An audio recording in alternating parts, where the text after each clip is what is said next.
Ante Benedicto XVI, el presidente de Cuba, Raúl Castro, habló de la necesidad de que Estados Unidos levante el embargo económico a Cuba.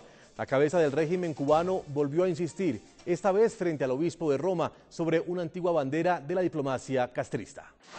John F. Kennedy fue el presidente de los Estados Unidos que en 1962, mediante la Proclama 3447, impuso el bloqueo económico, comercial y financiero al régimen de Fidel Castro, que llegó al poder por las armas el 1 de enero de 1959.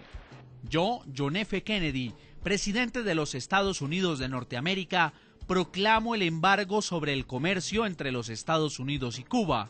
Por lo tanto, prohíbo la importación a los Estados Unidos de todos los productos de origen cubano, además de todos los productos importados desde y a través de Cuba, y por lo tanto, autorizo y ordeno al secretario del Tesoro el cumplimiento de dicha prohibición.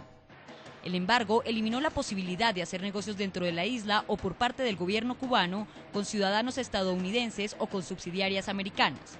El bloqueo, que se recrudeció con los años, dio paso a la ordenanza Helms-Burton, la cual convirtió en ley todas las sanciones impuestas por los Estados Unidos sobre la isla y decretó que solo podrían ser modificadas con aprobación del gobierno estadounidense hasta tanto Cuba se niegue a dar pasos hacia la democratización y muestre respeto hacia los derechos humanos.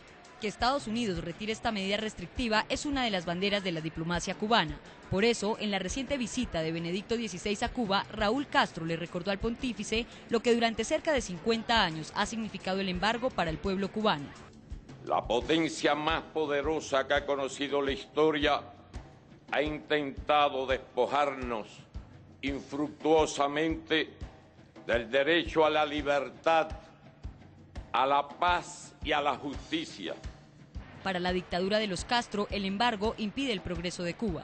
Sin razón, a Cuba se le calumnia, pero nosotros confiamos en que la verdad, de la que jamás nos apartamos, siempre se abre paso. 14 años después que el Papa Juan Pablo II nos visitara, el bloqueo económico, político y mediático contra Cuba persiste e incluso se ha endurecido en el sector financiero. Décadas después, su objetivo sigue siendo causar hambre, desesperación y el derrocamiento del gobierno. El bloqueo económico, financiero y comercial que Estados Unidos mantiene en Cuba ha sido criticado en 20 ocasiones por la Organización de las Naciones Unidas bajo el argumento de que este tipo de medidas impiden el desarrollo de la isla.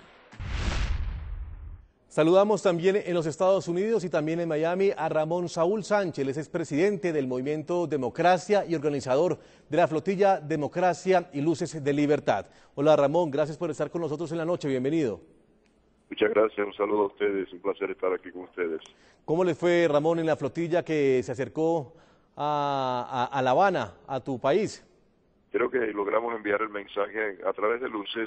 Nosotros practicamos la lucha cívica no violenta y abogamos por un proceso de cambio democrático en el país de manera no traumática, y hacemos estas cosas para atraer la atención acerca de que el régimen de Cuba se niega a abrirse a su pueblo especialmente, y también continúa reprimiendo brutalmente a la oposición cubana, pidiendo a la familia y a la nación cubana. Sí, pero esta protesta de ustedes en alta mar también estaba dirigida al Vaticano, y estaba dirigida al Vaticano para llamar la atención del Papa Benedicto XVI, pidiéndole que se reuniera con algún representante de la disidencia en Cuba, y no fue posible. Bueno, en primer lugar, le dimos la bienvenida de esa manera simbólica al Papa Benedicto XVI a Cuba.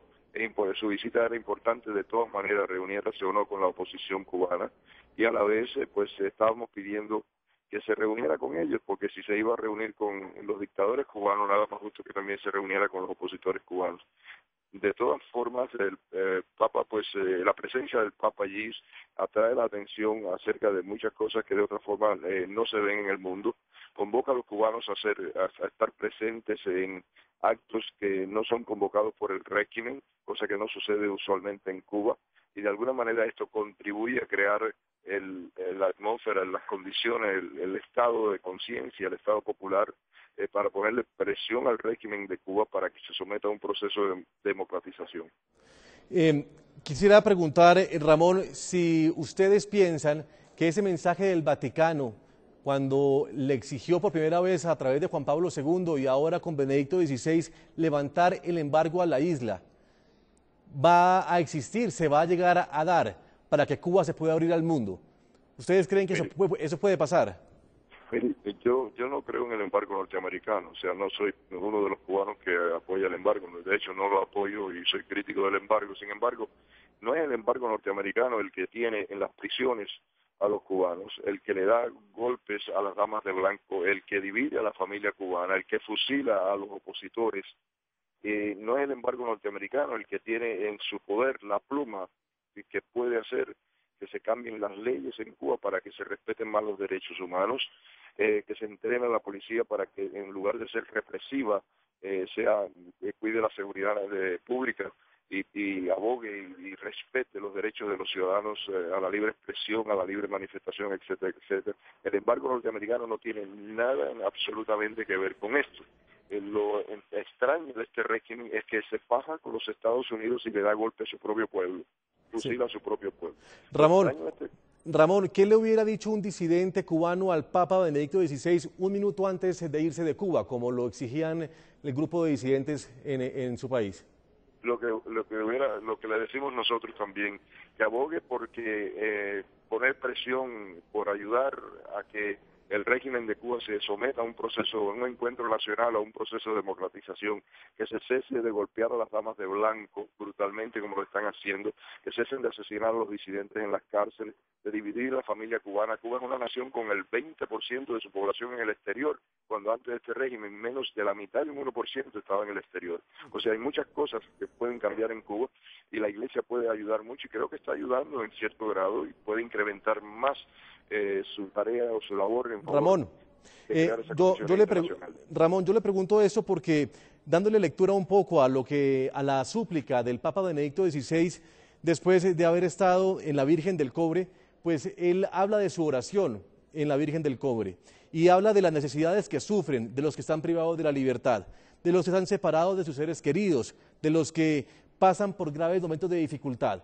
Mi pregunta es, si ese mensaje que dio a conocer el Papa Benedicto XVI no es el mensaje de un disidente. Sí, es el mensaje de un disidente. Entonces, ¿por qué los disidentes creen que el Papa no habló por ustedes? No, yo creo que sí. Yo creo que muchas personas creen que el Papa dijo muchas cosas importantes. Lo que yo cuando usted está esclavo de una dictadura, cuando en la presencia del Papa en Cuba, el régimen fue a través de los hogares, de todos los hogares de los disidentes y los mantuvo en detención domiciliaria y le puso a la policía en la puerta y cuando no ha habido concretamente voluntad política por parte del régimen para comenzar algún proceso de democratización, los disidentes quieren un poco más de la Iglesia, los disidentes piden un poco más de la comunidad internacional. Cuando usted es oprimido, cuando usted es víctima, usted necesita más solidaridad y eso es lo que se pide, más solidaridad. Hacemos una nueva pausa en la noche de NTN 24. Cuba es noticia por la visita del Papa Benedicto XVI. Cuba es noticia porque así no asista a la Cumbre de las Américas será tema en la agenda de Cartagena. ¿Por qué acapara Cuba la atención y genera tensión en América? Con esta información ya lo vemos.